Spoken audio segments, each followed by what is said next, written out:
সামান্য 1 লাখ টাকার জন্য তুমি আমাকে ফোন করেছো? মজিদ চাচা গ্রাম থেকে শহরে এসেছে তার বড় ছেলের সাথে দেখা করতে। বাবা তুমি? হ্যাঁ, তোর কাছে থাকবো বলে গ্রাম থেকে চলে আসলাম। কিন্তু বাবা আমি তো তোমাকে এখানে রাখতে পারবো না। তুমি থাকলে আমার মান সম্মান বলে কিচ্ছু থাকবে না।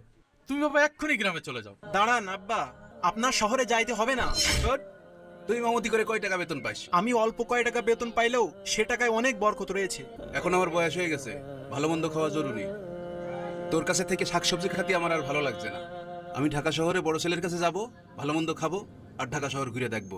আমি আপনাকে 3 বেলা খাইতে না দিতে পারলেও কখন আপনাকে না খাইয়ে রাখছি না। তাহলে আপনার ঢাকায় যাওয়ার কি দরকার? আমার ডাল ভাত খাতি এখন আর ভালো লাগে না। আমি ঢাকা শহরে আমার ইঞ্জিনিয়ার ছেলের কাছে যাব, যে মাছ গোস্ত খাবো। আব্বা, আমার কথাটা শুনেন। মৃত্যুর আগ মুহূর্ত পর্যন্ত আমি আপনার খেদমত করতে চাই। পিতামাতার খেদমত করা তো ভাগ্যের ব্যাপার। আমার একটা কথা শুনেন, আপনি ঢাকায় যায় না, আমার কাছেই থেকে যান। না, আমি আমার বড় ছেলের কাছেই থাকবো। তুমি না কাল ঢাকায় গেলে? হ্যাঁ,